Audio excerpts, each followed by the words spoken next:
بسم اللہ الرحمن الرحیم۔ السلام علیکم۔ صحیح مسلم اور مسند احمد میں عبداللہ بن مسعود، مغیرہ بن شعبہ اور ابو سعید خدری رضی اللہ عنہما سے روایت ہے کہ رسول اللہ صلی اللہ علیہ وآلہ وسلم نے فرمایا، ایک مرتبہ حضرت موسیٰ علیہ السلام نے اپنے رب کی خدمت میں عرض کیا، اے میرے رب، جنت میں سب سے کم درجہ جس شخص کا ہوگا اس کا کیا حال ہے؟ تو اللہ تعالیٰ نے سب سے آخر میں جنت جانے والے شخص کا حال بیان فرمایا کہ جب اسے جہنم سے نکالا جائے گا تو وہ اس کی طرف دیکھے گا اور کہے گا، بڑی عزت و برکت والی ہے وہ ذات جس نے مجھے تجھ سے نجات عطا فرمائی۔ اللہ تعالیٰ نے مجھے ایسی نعمت سے نوازا ہے جیسی پہلے اور بعد کے لوگوں میں سے کسی کو نہیں دی۔ وہ اسی گمان میں جہنم کے کنارے بیٹھا ہوگا کہ اچانک دور سے ایک درخت نظر آئے گا۔ وہ درخت کو دیکھ کر کہے گا، اے میرے رب، مجھے اس درخت کے قریب کر دے تاکہ میں اس کے سائے میں بیٹھوں اور اس کا پانی پیوں۔ اللہ فرمائیں گے، اے ابن آدم، اگر میں تجھے یہ سایہ نصیب کروں تو مجھ سے اس کے علاوہ کوئی دوسری چیز مانگے گا؟ وہ پختہ وعدہ کرے گا، نہیں اے میرے رب، اور کچھ نہیں مانگتا، بس صرف اس درخت کے قریب کر دے۔ چنانچہ اللہ تعالیٰ اس کو اس درخت کے قریب کر دیں گے کہ اس کے سائے میں بیٹھے، اس کے پھل کھائے، اس کا پانی پیے۔ اسی حال میں ہوگا کہ پہلے درخت سے بہتر ایک اور درخت نظر آئے گا۔ وہ کہے گا، اے اللہ، مجھے اس درخت کے قریب کر دے تاکہ اس کا پانی پیوں، اس کے سائے میں بیٹھوں، تیری عزت و جلال کی قسم، بس یہ دے دے، مزید کچھ نہیں مانگوں گا۔ اللہ فرمائیں گے، اے ابن آدم، کیا تو نے مجھ سے وعدہ نہیں کیا تھا کہ اس درخت کے بعد کچھ اور نہیں مانگوں گا؟ وہ کہے گا، بس اللہ، یہ دے دے اور کچھ نہیں مانگوں گا۔ چنانچہ اللہ تعالیٰ اسے اس درخت کے قریب کر دے گا۔ اسی حالت میں ہوگا کہ پہلے دونوں درختوں سے زیادہ بہتر اور زیادہ خوبصورت جنت کے دروازے کے قریب ایک اور درخت نظر آئے گا۔ وہ صبر کی کوشش کرے گا مگر صبر کہاں، کہے گا، اے میرے رب، اس درخت کے قریب کر دے تاکہ اس کا پانی پیوں، اس کے سائے تلے رہوں، اب اس کے بعد کچھ نہیں مانگوں گا۔ اللہ تعالیٰ فرمائیں گے، اے ابن آدم، کیا تو نے مجھ سے وعدہ نہیں کیا تھا کہ اس کے بعد کچھ نہیں مانگے گا؟ پھر اللہ اسے اس تیسرے درخت کے پاس کر دے گا۔ جب اس تیسرے درخت کے نیچے جائے گا تو سامنے جنت نظر آئے گی۔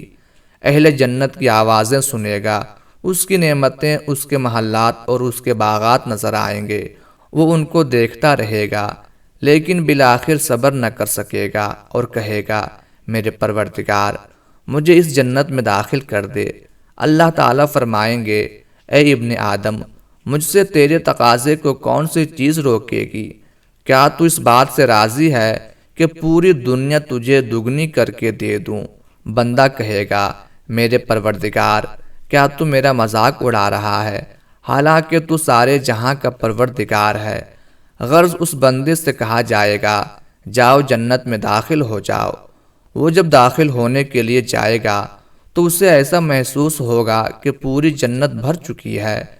چنانچہ وہ کہے گا، میرے پروردگار، یہ کیوں کر ممکن ہے؟ لوگ تو اپنی اپنی جگہ لے چکے ہیں اور اپنا اپنا حصہ قبضے میں کر چکے ہیں۔ اللہ تعالیٰ فرمائیں گے، تم پسند کرو گے کہ تمہاری ملکیت دنیا میں کسی بادشاہ کے ملک جتنی ہو؟ وہ کہے گا، ہاں میرے رب۔ اللہ تعالیٰ فرمائیں گے، ہم نے تجھے اتنی بادشاہی بخش دی اور 5 مرتبہ زیادہ بڑی سلطنت تمہیں عطا کر دی، یعنی ہم نے تجھے 5 گنا اور دے دی۔ وہ کہے گا، میرے رب، میں خوش ہو گیا۔ اللہ فرمائے گا، یہ تیرے لیے ہے، اور 10 گنا زیادہ اور بھی، اور تیرا دل جو چاہے اور تیری آنکھ کو جو کچھ بھلا لگے سب ہم نے تجھے دیا۔ پھر جب وہ جنت میں داخل ہوگا تو وہاں حور عین میں سے اس کی 2 بیویاں اس کا استقبال کریں گی اور کہیں گی، تعریف اللہ کے لیے ہے جس نے تمہیں ہمارے لیے اور ہمیں تمہارے لیے بنایا۔ پھر وہ کہے گا، جو کچھ مجھے ملا ہے ویسا کسی کو نہیں ملا ہوگا۔ یہ سب سے نچلے درجے والا جنتی ہوگا۔ حضرت موسیٰ علیہ السلام نے عرض کیا، یہ تو سب سے کمتر درجے کا جنتی ہوا، اور اعلیٰ منزل والے جنتی کی شان کیا ہوگی؟ اللہ تعالیٰ نے فرمایا، وہ ایسے لوگ ہیں جن کو میں نے چنا، اختیار کیا، ان کی عزت و بزرگی کو اپنے ہاتھ سے جمایا اور اس پر مہر ثبت کر دی۔ میں نے ان کے لیے جنت میں جو نعمتیں تیار کر رکھی ہیں، انہیں نہ تو کسی آنکھ نے دیکھا، نہ کسی کان نے سنا، اور نہ ہی کسی دل میں ان کے متعلق تصور تک گزرا۔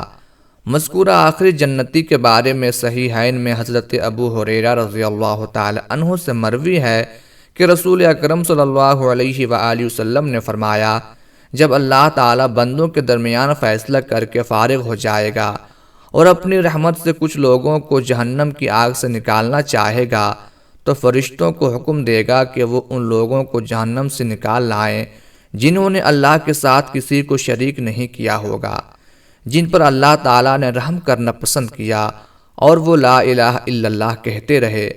فرشتے جہنم میں انہیں نکالنے جائیں گے تو انہیں سجدے کے نشان سے پہچانیں گے، کیونکہ آتش جہنم ابن آدم کو کھا جائے گی، لیکن سجدے کے نشانات باقی رہیں گے، چونکہ اللہ تعالیٰ نے سجدے کے نشانات کو جلانا جہنم کی آگ پر حرام کر دیا ہے۔ پھر وہ جہنم کی آگ سے جلے بھنے کوئلے کی طرح نکالے جائیں گے۔ جب ان کے اوپر آب حیات چھڑکا جائے گا تو وہ تازہ دم ہو کر ایسے جی اٹھیں گے جیسے دانہ کچرے کے بہاؤ میں اگ جاتا ہے، چونکہ پانی جہاں پر کوڑا کرکٹ اور مٹی بہا کر لاتا ہے وہاں دانہ بہت جلد اگ جاتا ہے اور جلدی سے سرسبز و شاداب ہو جاتا ہے۔ اسی طرح جہنمی بھی آب حیات پڑتے ہی تازہ دم ہو جائیں گے۔ اس کے بعد اللہ تعالیٰ بندوں کے فیصلے سے فارغ ہوگا تو ایک آدمی باقی رہ جائے گا جس کا منہ جہنم کی طرف ہوگا اور جنت میں داخل ہونے والا آخری شخص ہوگا۔ وہ کہے گا، اے میرے پروردگار، میرا چہرہ جہنم کی طرف سے پھیر دے، اس کی بدبو نے مجھے بہت تکلیف پہنچائی ہے اور اس کی لپیٹ نے مجھے جلا ڈالا ہے۔ پھر جب تک اللہ کو منظور ہوگا وہ دعا کرتا رہے گا۔ اللہ تعالیٰ فرمائے گا، اگر میں تیرا یہ سوال پورا کر دوں تو اس کے علاوہ مزید کوئی سوال تو نہیں کرے گا؟ بندہ کہے گا، میں پھر کوئی سوال نہیں کروں گا، اور جیسے اللہ کو منظور ہے وہ قول و قرار کرے گا۔ تب اللہ تعالیٰ اس کا چہرہ جہنم کی طرف سے پھیر دے گا۔ جب اس کا چہرہ جنت کی طرف ہوگا اور وہ جنت کو دیکھ لے گا تو جب تک اللہ کو منظور ہوگا وہ خاموش رہے گا۔ پھر وہ کہے گا، اے میرے رب، مجھے جنت کے دروازے تک پہنچا دے۔ اللہ تعالیٰ اس سے کہے گا، کیا تو نے اپنا قول و قرار نہیں دیا تھا کہ تو پھر کوئی دوسرا سوال نہیں کرے گا؟ تیرا برا ہو اے ابن آدم، تو کس قدر دغا باز ہے۔ بندہ کہے گا، اے میرے رب، اور اللہ تعالیٰ سے دعا کرے گا، یہاں تک کہ اللہ تعالیٰ کہے گا، اگر میں تیرا یہ سوال پورا کر دوں تو اس کے علاوہ مزید کوئی سوال تو نہیں کرے گا۔ بندہ کہے گا، تیری عزت کی قسم، میں دوسرا سوال نہیں کروں گا۔ پھر اللہ کو جو منظور ہوگا عہد و پیمان دے گا، تب اللہ اسے جنت کے دروازے تک پہنچا دے گا۔ جب بندہ جنت کے دروازے پر کھڑا ہوگا تو جنت اس کو دکھائی دے گی، جس میں وہ خیر و بھلائی اور فرحت و شادمانی دیکھے گا۔ پھر جب تک اللہ کو منظور ہوگا وہ خاموش رہے گا۔ پھر کہے گا، اے رب، مجھے جنت میں داخل کر دے۔ اللہ تعالیٰ فرمائے گا، کیا تو نے مجھے اپنا قول و قرار نہیں دیا تھا کہ تو پھر دوسرا کوئی سوال نہیں کرے گا؟ اے ابن آدم، تو کتنا مکار ہے۔ بندہ کہے گا، اے میرے رب، میں تیری مخلوق میں بد نصیب نہیں ہوں گا۔ پھر وہ اللہ تعالیٰ سے دعا کرتا رہے گا حتیٰ کہ اللہ تعالیٰ کو بھی ہنسی آ جائے گی۔ جب اللہ تعالیٰ ہنس دے گا تو اس سے فرمائے گا، جنت میں داخل ہو جا۔ جب بندہ جنت میں داخل ہو جائے گا تو اللہ تعالیٰ فرمائے گا، اور کچھ تمنا کر۔ وہ تمنا کرے گا اور اللہ تعالیٰ سے مانگے گا حتیٰ کہ اللہ تعالیٰ اسے یاد دلائے گا کہ فلاں فلاں چیز مانگ۔ جب اس کی آرزوئیں ختم ہو جائے گی تو اللہ تعالیٰ فرمائے گا، سب نعمتیں تیری ہیں اور اتنی ہی مزید ملیں گی۔ دعا ہے کہ اللہ تعالیٰ ہم سب کو نیک اعمال کرنے کی توفیق عطا فرمائے۔